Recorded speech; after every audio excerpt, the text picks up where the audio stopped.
Adventures in time and space, told in future tense.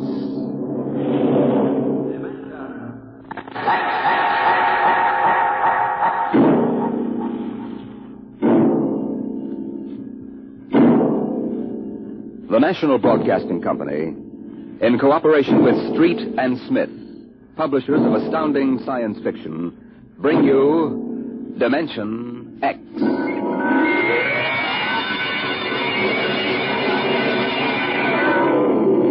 It happened during a routine skirmish in the Great War.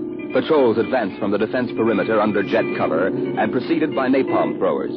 The enemy defended in depth and mopped up with guided 98s fired from 40 miles to the rear. The blast area was 10 miles in circumference, and the medics didn't find much to pick up over 500 yards in. Take it in here. Look out, it's lousy with mud. Okay, man. More. That's left. More. Hold it. Stretchers. Let's go, boys. Come on, drivers, get those men out. Yes, sir. Get a move on, line them up. Come on. Easy. You want to kill him? Okay, take it away.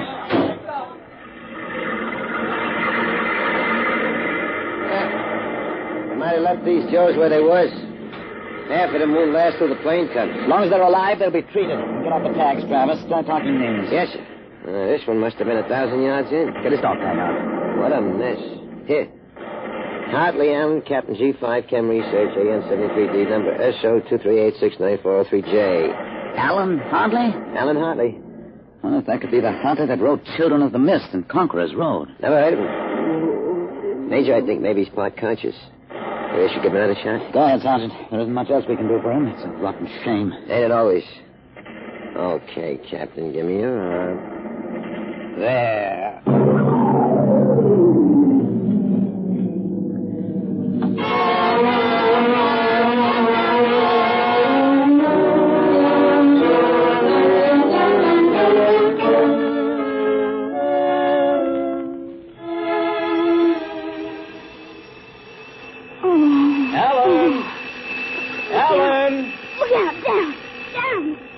Get up, Alan. You can't stay in bed all day. I remember that. Clear as if it were real. Up and at 'em. Hit the deck. Remarkably vivid. Strange. Alan, you all right? I'm all right. What's wrong with my voice? It's too high. What are you doing? Practicing singing? My voice has changed. Is that all? You're growing up. Happy birthday, son. Happy birthday? Hey, wake up, son. Wake up. I am awake. Come on, out of bed. I don't understand. Breakfast waiting. Now, out of bed or I'll turn it over. All right. It's a dream. Maybe, but you're wide awake now. I am awake now. Well, half awake anyway. That's the Bell of St. Boniface, isn't it? What day is it? You kidding? You forget today's your birthday? No, I didn't forget. Neither did I. Here, son, happy 13th birthday. You won't guess what's in here. A rifle. A light .22 rifle. How'd you know that? I remembered. Did I spill the beans sometime? I could have sworn it'd be a surprise. Well, go on, open it. Like it? Yeah, it's perfect, Dad. I'll be shaving, Alan. Come down to breakfast when you're ready. It's a big day today. You're almost a man. Almost. You're still groggy. Snap out of it, Alan. I will. There's a dream in it somewhere. But I'm not sure which. What? Never mind, Dad. I'll be right down for breakfast.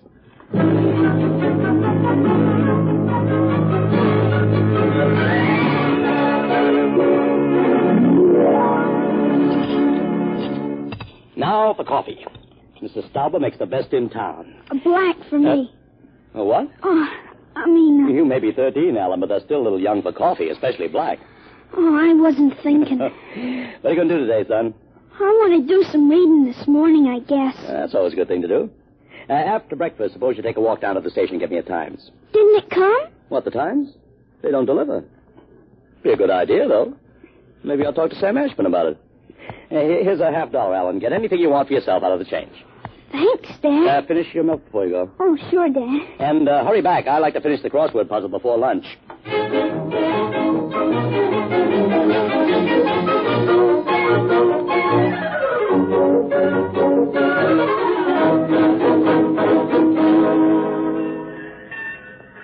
Here you are, Alan. 1 Times. Tell your father the puzzle's a stinker. Thanks, Mr. Ashburn. Look out for the trucks when you cross the highway. Oh, I'll go across Elton's lot shortcut. Elton's? You'll have a hard time crossing there, son.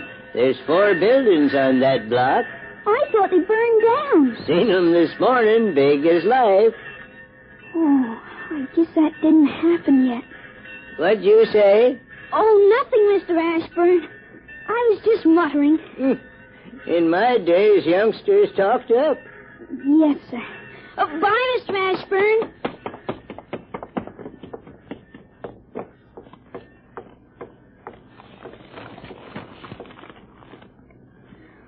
Monday, August 6th, 1945. Okinawa 1, bombing Japan. Hey, Alan, wait up. Larry Morton. Hiya, Larry. Hi, Al. Hey, you want to have a catch or something? No, I have some things I want to do at home. Wow, get him. Fancy pants talk. Things I want to do at home. Oh, go chase yourself around the block. Go jump in a garbage can, will you? Go take a flying jet to the moon. Hey, that's a new one. A flying jet to the moon. Hey, you thought up a new one, Al. Yeah. Hey, how about us going swimming at the canoe clubs after? Gee, I wish I could. I gotta stay home. After. You see the football movie at the Grand? Boy, what a team. Notre Dame. I thought you liked Cornell. Cornell?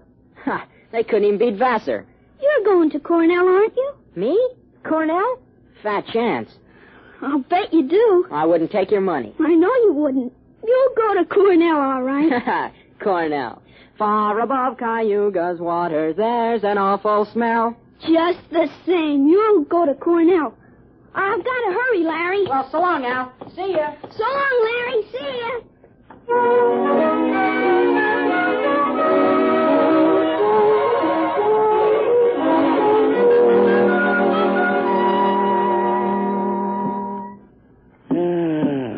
I'm stuck in this corner. A 7-letter word to mix in proportion. Titrate. Huh? T-I... It fits. How'd you know that, Alan? What? Oh, I read it somewhere, I guess. Oh. What are you reading now, Tarzan again? No, not Tarzan. It's refreshing to see you with a book. Sometimes I think I ought to forbid comic books in the house. Yeah, they must be raising the devil with those bombing raids in Japan. How long do you think the war in Japan will last, Dad? Oh, I'll say the middle of 1946. We'll have to invade those islands foot by foot. I wouldn't be surprised if the war was over very suddenly. How, by magic? There isn't a thing on earth will make those Japanese surrender. You expect somebody to make a pass and it'll be all over by this afternoon? It's just about it. Mr. Hartley, excuse me. Can I see you for a minute? Oh, hello, Mr. Gottschall. Sure. That's Frank Gutschall, Dad? That's right. Excuse me. Didn't mean to disturb you, Mr. Hartley. That's quite all right. It's a lovely day, isn't it, Mr. Gottschall? The Lord's world is always beautiful. Of course, Mr. Gottschall. Mr. Hartley, I wonder if you could lend me a gun and some bullets. Huh? My little dog's been hurt and it's been suffering something terrible. Oh, that's too bad. I want a gun to put the poor thing out of its pain. Oh, of course. How would a 20-gauge shotgun do? You wouldn't want anything heavy. I was hoping you'd let me have a little gun, maybe so big. A pistol? So I could put it in my pocket. Wouldn't look right for a godly man to carry a hunting gun through town. I don't hold with killing innocent creatures. People wouldn't understand that it was for a work of mercy. Of course, I understand. You're a very religious man. The whole world is evil, Mr. Hartley. Sometimes it certainly looks like it. Well, I have a Colt 38 special from the auxiliary police outfit. That's fine. You'll have to bring it right back, Mr. Gottschall. I might be called out. Dad, wait a minute. I just remembered. Remembered what, son? Aren't there some cartridges left for the Luger? Then you wouldn't be without the Colt. Hey, that's right. I've got a German automatic, Mr. Gutchall, I could let you have. That way I wouldn't get stuck. Wait, Dad, I'll get it. I know where the cartridges are. Well, be careful, son. Well, Mr. Gutchall, it sure turned out nice after all that rain.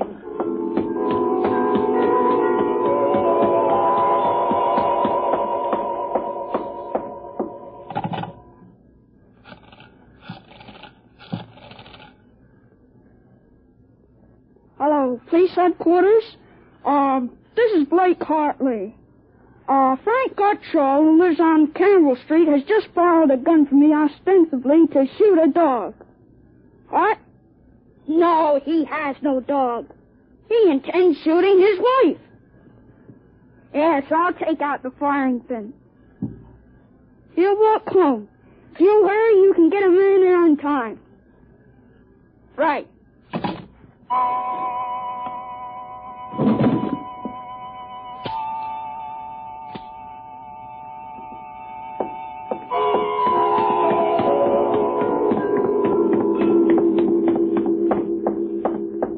Oh, there you are. What kept you, Alan? I couldn't find the cartridges at first.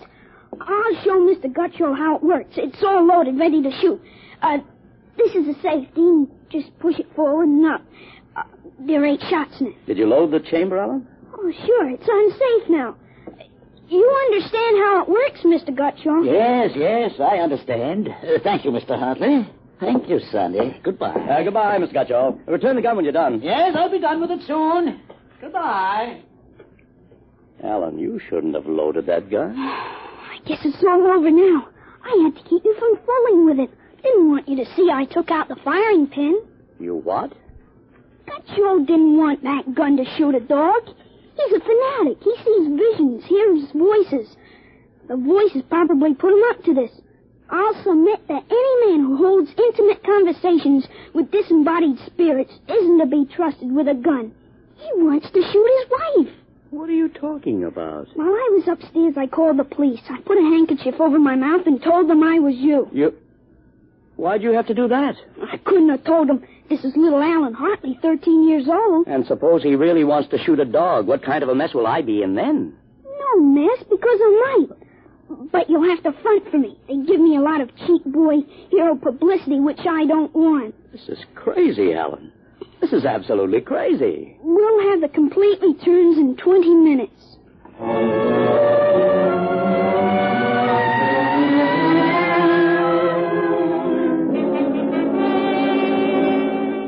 Mr. Hartley, Mr. Blake Hartley? That's right. I'm Detective Sergeant Kaborski from Homicide. Here's your Luger. Thank you. I don't know how you spotted that guy, but when we busted in, he was pointing that gun at his wife, wearing a blue streak because it wouldn't go off. Well, I'm glad I was able to help. They may have some kind of citation, Mr. Hartley. Oh, I don't think that's necessary. Well, in the department, we figure a little publicity never hurt nobody. Even a lawyer, huh? I really prefer to have it kept quiet. Well, whatever you say. We want you to drop around in the morning for a statement. I'll be glad to. Well, thanks, Mr. Hartley. Goodbye. Goodbye. Goodbye, Sonny. Goodbye, Sergeant. Why don't you take the citation, Dad? Well, you were right. You saved that woman's life. Let's see you put back the firing pin. Sure. There. Suppose we have a little talk. But I explained everything. You did not. Yesterday, you wouldn't even have known how to take this pistol apart. Today, you've been using language and expressing ideas that are outside of everything you've ever known before. Now, I want to know. Well, I hope you're not toying with a medieval notion of obsession. What? You say I'm changed. When did you first notice this? Last night, you were still my little boy. This morning, I don't know. You've been strange all day. Alan, what's happened to you? I wish I could be sure myself, Dad. You see, when I woke up this morning, all I could remember was lying on a stretcher injured by a bomb explosion. I was 43 years old and the year was 1975. 1975? That's right. You'll be 43 in 1975. But a bomb? Yes, during the siege of Buffalo in the Third World War. I was the captain in G5 Scientific Warfare General Staff. Buffalo? You mean Buffalo, New York? Yes, there had been a transpolar invasion of Canada. I was sent to the front to check on service failures of a new lubricating oil. I got hit by a bomb blast. I remember being picked up and getting a narcotic injection. The next thing I knew, I was in bed upstairs, and it was 1945 again. And I was back in my own 13-year-old body. Alan, you just had a nightmare to end all nightmares, that's all. I thought it might be that at first, but I rejected it. It wouldn't fit the facts. But it's ridiculous.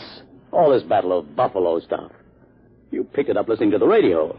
All the commentators have been going on about another war after this one. You've just got an undigested chunk of H.V. Calton in your subconscious. But that isn't everything. I remember 4 years of high school, 4 years at Cornell, 7 years as a reporter on the Philadelphia Record, 3 novels, Children of the Mist, Rose of Death, and Conqueror's Road. I wrote detective stories under a phony name. I worked in chemistry. You think a 13-year-old can dream up all that stuff? Well, it's the only possible explanation. Maybe, but I can speak 5 languages today that I couldn't yesterday. French, German, Chinese, Russian, and Spanish. Although I've got a Mexican accent you could cut with a knife. But how did it happen? I can't believe it. All I know is here I am. I've been reading up on time theories. Nobody seems to know much about them.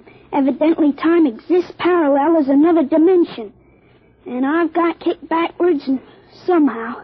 But how? It may have been the radiations from the bomb. Or the narcotic injection.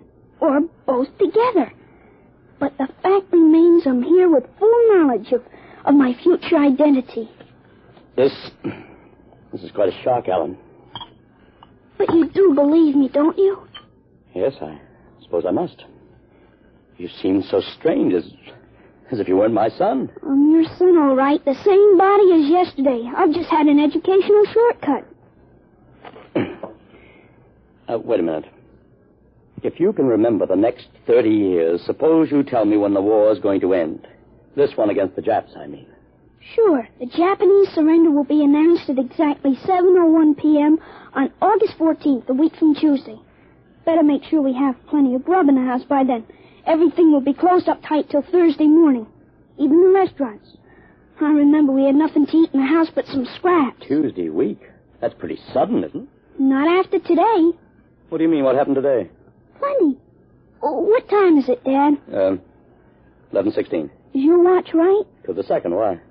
It'll come at exactly 11:17:40. What'll come? The radio announcement. What are you getting at? Something important on the radio? We'll see. Don't bother, Dad. It won't work. I remember we had a tube burned out. Yeah, there is something wrong. What is this announcement of yours? I memorized it in journalism school at Columbia in 1954. What time is it? 11:18. They're breaking into the programs now. President Truman has just announced that an atomic bomb has been dropped on the Japanese industrial city of Hiroshima. The bomb was dropped 16 hours ago, and the announcement was delayed to ascertain the results of the explosion. A man named John Howard Peterson read the announcement from the Washington newsroom of NBC. I don't believe it. No? Listen. That's the Burt Plate factory whistle and the bells at St. Boniface. Next, the whistle at the volunteer firehouse. And it's true. It is true. Sure. Then Larry Morton came by on his bicycle. Hey, Al, you hear? You hear about the bomb? An atomic bomb. Yeah, we heard. Boy, atomic bomb. Oh, boy. I gotta go find my pop. He's on the golf course. Bye, Al. Bye, Mr. Hartley. You knew. You knew about it. The next bomb hits Nagasaki. I thought that stuff about atomic energy was so much fantasy. What? Was that the kind of bomb that got you? That was a firecracker compared to the one that got me. It was a guided 98, exploded 10 miles away.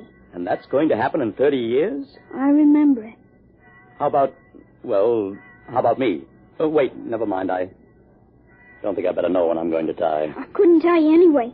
I had a letter from you just before I left for the front. You were 78 then, and you were still hunting and fishing and flying your own plane. But another war and fought on American soil. Alan, I wish this hadn't happened to you. It happened. I remember it. But if I can help it, I'm not going to get killed in any battle of buffalo. But if you remember it, if time exists as a parallel dimension, then every tick we're getting closer to that Third World War. Dad, you know what I remember when Gutcho came to borrow that gun? Well, I suppose that you suspected him and warned me. No, that wasn't it. The other time, the first time, when I was really 13. I wasn't home. I'd been swimming at the canoe club with Larry Morton. When I got home about half an hour from now, I found the house full of cops. What if the gun didn't fire? What makes you think it didn't? Gutcho talked the 38 out of you, went home, shot his wife 4 times in the body, once behind the ear, and used the 6th shot to blow his own brains out. That's what you remember? Yes, but now it hasn't happened because I warned you. Dad, I found out the future can be changed. One man can't change the whole future. I stopped the murder and suicide. I know something, With but... 30 years to work, I can stop a world war. I'll have the means. The means? Unlimited wealth and influence. I've got a good memory, Dad. Wrote a list out this afternoon. Look at this. Assault, jet pilot, citation, ponder, middle ground, counter... What is this, code? Horses. That's a list of Kentucky Derby winners from 1946 to 1970. You sure? I learned that list on a bet at the Officers Club in Cincinnati in 1971. Assault paid 8 to 1. You figure out what we can take in. Oh, but gambling... This isn't it. Gambling, it's a sure thing. When we get rolling, we'll make the Rockefellers look like pikers. Assault at 8 to 1. I suppose I could scrape up $5,000. In 10 years, that'll make a lot of money. Any other little thing you have in mind, Alan? By 1952, we start building a political organization here in Pennsylvania. In 1960, I think we can elect you president. Oh, of course. President? Isn't that going a little too far? Why not? Who wouldn't vote for a politician who was always right? Besides, that's one thing we've got to change. In 1960, we had a man in the White House who was good to his wife and sang a nice tenor. And that's about all. He fouled up so completely we ended up at war. I think President Hartley might be a little more trusted to take a strong line. Well, I don't know anything about international decisions. I do. I know all the wrong ones. If we can stop a murder, with time we can stop a war.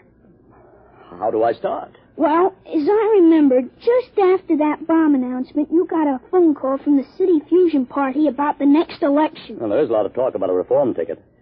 That call is going to be important, Dad. It's the turning point. You've got... There it is. What do I do? Answer. Go ahead. But, Alan, Don't worry. I'll tell you what to say. Go ahead. Hello? Yes, this is Blake Hartley. Judge Crimmins? Well, just a moment. Alan, he's asking me to run. Oh, my head. Alan, what's the matter? Alan. Oh. Passed out. Alan, what do I do now? Alan, listen to me. Alan, what's the matter? Alan!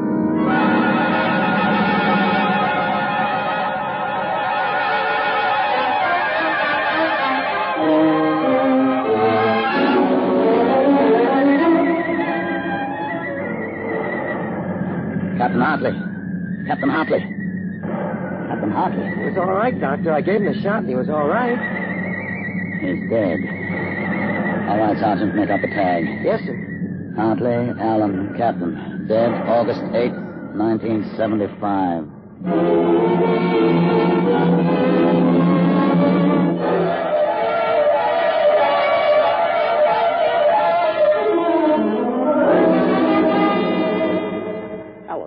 Alan, what happened? Alan! Huh? Alan, are you all right? Hi, Dad. I've got Judge Crimmins on the phone. What do I tell him? What? Alan, are you all right? You passed out. Sure, I'm all right. Hey, today's my birthday, isn't it? What did you get me, Dad? What did you get me? Alan, are you all right? Sure, I'm okay. What did you get for my birthday, huh? Don't you remember the Third World War? What Third World War? Gee, Dad, what's the matter? You're looking at me funny. Judge Crimmins, I'll have to call you back. Goodbye. You don't remember. You're back again, aren't you? Back to 13 years old. Sure, I'm 13 today. For corn's sakes, Dad. You must have died up there. It was only a mind transfer. That means now I'm on my own. I have to do it myself without your help.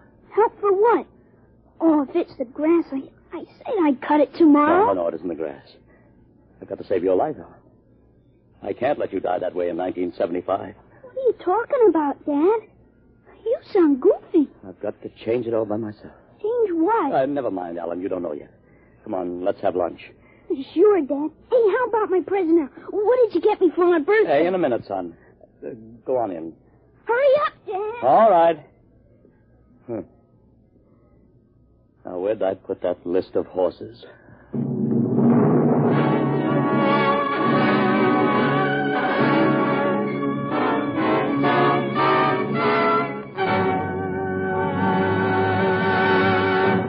You have just heard another adventure into the unknown world of the future. The world of... Dimension.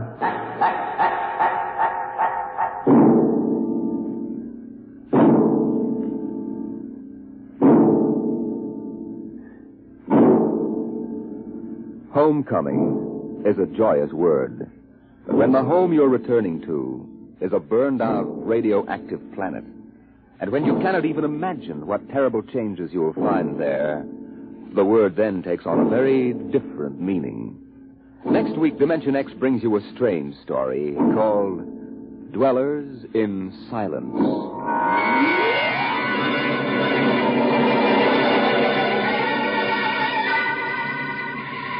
Dimension X is brought to you each week by the National Broadcasting Company in cooperation with Street and Smith, publishers of the magazine Astounding Science Fiction. Today, Dimension X has presented Time and Time Again, written for radio by Ernest Kenoy, and the story by H. Beam Piper. Featured in the cast were David Anderson as Alan and Joseph Curtin as his dad. Your host was Norman Rose, music by Albert Berman. Dimension X is produced by William Welch and directed by Fred Way.